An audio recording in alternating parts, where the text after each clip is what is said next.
Channel 5 cinema நேயர்களுக்கு வணக்கம். நான் உங்கள் விஜய் கிருஷ்ணா. இந்த செக்மெண்ட் படம் எப்படி இருக்குது, இதில் எந்த படத்தோட ரிவ்யூ பார்க்க போகிறோம் அப்படின்னா, ஜென்மன் நட்சத்திரம் அப்படிங்கிற ஒரு படம் நாளைக்கு, அதாவது 18ஆம் தேதி வெள்ளிக்கிழமை வந்து ரிலீஸ் ஆக இருக்குது. இந்த படத்தோடைய டீசர், ட்ரெய்லர் இது எல்லாமே பார்க்கும்போது பேரும் கேட்டோம்னாலும் நமக்கு எங்கேயோ கேள்விப்பட்ட பேர் மாதிரி இருக்குது. இதுக்கு முன்னாடி இந்த மாதிரி ஒரு படம் வந்திருக்கா அப்படின்னு கேட்டிங்கன்னா, எஸ், தமிழ் சினிமாவில் 2000 அந்த காலகட்டம் இருக்கு இல்லையா, அப்போ ஜென்ம நட்சத்திரம் அப்படிங்கிற ஒரு படம் வந்து வந்திருக்கு. ஆனால் அந்த படத்துக்கும் இந்த படத்துக்கும் நிறைய சம்பந்தங்கள் எதுவும் இல்லை. இந்த பேர் எதற்காக வச்சுருக்காங்க அப்படின்னா, இப்போது ஒரு ஹாரர் படம் தான் இந்த படம். நமக்கு போஸ்டர், டீசர், ட்ரெய்லர்லாம் பார்க்கும்போது தெரிஞ்சிச்சு. இப்போ ஹாரர் படம்னா ஒன்று எப்படி இருக்கும், தமிழ் சினிமாவில் பேய் இருக்கும், பேயை வச்சு காமெடி பண்ணிகிட்டு இருப்பாங்க. இல்லை, அது வந்து ஒரு நல்ல பேயாக இருக்கும், அந்த பேய்க்கு ஒரு ஃப்ளாஷ்பேக் இருக்கும், கடைசியில் அவங்க பாவம் தானே அப்படிங்கிற மாதிரிலாம் இருக்கும். அந்த மாதிரி எதுவுமே இந்த படத்தில் வந்து இருக்காது. பேயை தாண்டி அந்த கல்ட் இருக்குது இல்லையா, சாத்தான், அந்த 666 அப்படிங்கிற மாதிரி அந்த ரிவர்ஸ் கிராஸ் அப்படிங்கிற அந்த ஒரு கல்ட்டு, அவங்களுக்கு பின்னாடி இருக்க அந்த டார்க் மேஜிக், அதெல்லாம் வந்து எக்ஸ்ப்ளோர் பண்ணுற விதமாக இந்த படம் வந்து இருக்குது. படத்தோட ஒன்லைன் என்னென்னா, இப்போது படத்தோட ஓப்பனிங்லேயே அந்த ஒரு கதை சொல்கிறாங்க. என்னென்னா, லூசிஃபர் எப்படி உருவாக்கப்பட்டார் அப்படிங்கிற ஒரு கதை. ஆண்டவரால் உருவாக்கப்பட்ட அந்த லூசிஃபர் வந்து ஹெல்லுக்கு தூக்கி எறிகிறாங்க. அதுக்கப்புறம் இப்போது எப்படி ஆண்டவருடைய ஒரு பிள்ளையாக வந்து இயேசு கிறிஸ்து பூமிக்கு வந்தார் அப்படின்னு சொல்லப்படுதோ, அதே மாதிரி லூசிஃபரோட ஒரு குழந்தைய வந்து இப்போ அவர் பூமிக்கு அனுப்ப பிளான் பண்ணிகிட்டு இருக்காப்புல. அந்த குழந்தை வந்து பூமிக்கு வந்துச்சா இல்லையா அப்படிங்கிறத தான் சொல்லி இந்த படத்தோடைய ஒன்லைனாக ஆரம்பிக்கிறாங்க.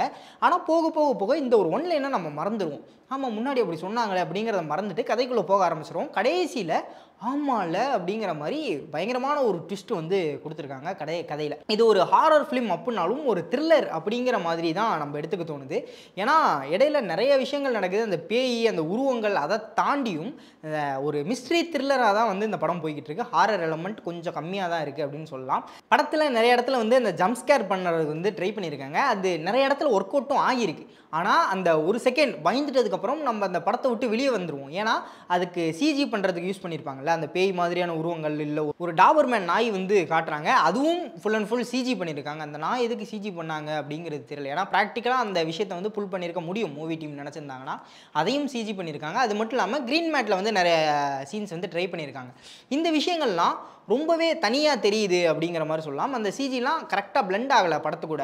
இப்போது இந்த மாதிரி சமயங்கள் வரும்போது நம்ம படத்தை விட்டு வெளியே வந்துடுறோம். ஸோ அந்த ஒரு இம்பேக்டாக படத்துக்குள்ளேயே உட்கார வைக்கிறதுக்கான விஷயத்தை வந்து மிஸ் பண்ணிட்டாங்க அப்படிங்கிறத சொல்லலாம். அதை தாண்டி மியூசிக், பாட்டு அப்படின்னு பார்த்தீங்கன்னா, பாடல்கள் அப்படிங்கிறது பெருசாக நிறைய இடங்கள்ல இல்லை. ஒரே ஒரு பாட்டு மட்டும்தான் லவ் ட்ராக் ஃபஸ்ட்டு ஸ்டார்டிங்கில் இருக்குது. அதுக்கப்புறம் எல்லாமே படத்தோடைய சிங்கில் தான் வருது. மியூசிக் வந்து பேக்ரவுண்ட் ஸ்கோர் இல்லை, எஸ்எஃப்எக்ஸ், அது எல்லாமே வந்து பயமுறுத்துறதுக்கு பயங்கரமாக யூஸ் பண்ணியிருக்காங்க அப்படின்னு சொல்லலாம். ஒரு சில ஜம்ப்ஸ்கேர்ஸ் வந்து அந்த மியூசிக் வந்து நல்லாவே எலிவேட் பண்ணி கொடுக்குது. அந்த பயம், அந்த டென்ஸான ஃபீலை வந்து ஏற்படுத்திடுது. அதுக்கப்புறம் இவங்க செட் பண்ணியிருக்க அந்த ட்விஸ்ட் அண்ட் டர்ன்ஸ் அப்படிங்கிறத சொல்லலாம். நிறைய விஷயங்கள் வந்து நீங்கள் ஒரு சில விஷயங்கள் கெஸ் பண்ணியிருக்கலாம். அந்த சீன் நடக்க போகுதுன்னா அதுக்கு ஒரு 2 செகண்ட் 3 செகண்ட் முன்னாடி அடுத்து இது நடக்குமோ அப்படிங்கிற மாதிரி கெஸ் பண்ணியிருக்கலாம். ஆனால் நிறைய இடங்களில் இங்கே நீங்கள் இது கெஸ் பண்ணுவீங்க, ஆனால் நான் இதை இங்கே வைக்க மாட்டேன், அது கொஞ்சம் நேரம் கழிச்சு வைப்பேன் அப்படிங்கிற மாதிரி டேரக்டரும் யோசிச்சிருப்பார் அப்படின்னு சொல்லிட்டு நினைக்கிறேன். மணிவர்மன் அப்படிங்கிற ஒரு டைரக்டர் தான் வந்து இதை டைரக்ட் பண்ணியிருக்காரு. இதுக்கு முன்னாடி இவர் பெருசாக எதுவும் படம் பண்ணியிருக்காரா அப்படின்னு பார்த்தீங்கன்னா தெரியல. இந்த படம் தான் இவருக்கு ஒரு பெரிய பட்ஜெட் படம் அப்படிங்கிற மாதிரி நினைக்கிறேன். அந்த பட்ஜெட்டுக்குள்ளே இந்த விஷயத்தை ரொம்ப சூப்பராக புல் ஆஃப் பண்ணியிருக்காங்க. அந்த ஜம்ப் ஸ்கேர்ஸ் நான் சொல்லிட்டு இருந்தேன் இல்லையா, நீங்கள் படங்கள் இல்லை ஹாரர் படங்கள் அப்படின்னாலே நமக்கு ஒரு டெம்ப்ளேட் தெரியும். இந்த மாதிரி திரும்புவாங்க, திரும்பிட்டு 2வது அடி திரும்பும்போது இங்கே ஒரு பேய் இருக்கும் அப்படிங்கிற மாதிரி. இந்த படத்தில் அந்த மாதிரி நீங்கள் எதிர்பார்ப்பீங்க, இப்போ திரும்பும்போது அங்கே ஒன்று இருக்கும் அப்படின்னு சொல்லி. ஆனால் அங்கே ஜம்ப்ஸ்கேர் பண்ண மாட்டார். ஒரு 2 செகண்ட் கழித்து வேறு ஒரு சீனில் அங்கே ஜம்ப்ஸ்கேர் பண்ணியிருக்காப்புல. அது எல்லாமே ஒர்க் ஆகியிருக்கு. நம்ம எதிர்பார்க்காமல் இருக்கும்போது அந்த ஜம்ப்ஸ்கேர் கொடுத்தது வந்து உண்மையிலே சூப்பராக ஒர்க் ஆகியிருக்கு. ஆனால் அதை மட்டும் நம்பி இல்லாமல் அதை தாண்டி அதுக்கு பின்னாடி ஒரு கதையும், ஒரு ஸ்க்ரீன் பிளேவும், ஒரு ட்ரெஷர் ஹண்டிங் அப்படிங்கிற மாதிரியான ஒரு விஷயமும் வந்து இடையில போய்கிட்டு இருக்கு. அது எல்லாமே படத்துக்கு வேறு ஃப்ளேவர் ஆட் பண்ணி, வேறு எமோஷன்ஸ், சென்டிமெண்ட்ஸ், அது எல்லாத்தையும் ஆட் பண்ணி ரொம்ப சூப்பராக ஒரு ஃப்ரெஷ்ஷான கதையை வந்து நம்மள்ட்ட கொடுக்குது அப்படிங்கிற மாதிரி சொல்லலாம். இன்னொன்று, எல்லா பேய் படங்கள் அப்படின்னு எடுத்துக்கிட்டாலே கடைசியில் நல்லது தான் ஜெயிக்கும் அப்படிங்கிற மாதிரி சொல்லி முடிச்சிருப்பாங்க. அதுவும் முக்கியமாக தமிழ் சினிமாவில் அப்படின்னு சொல்லி.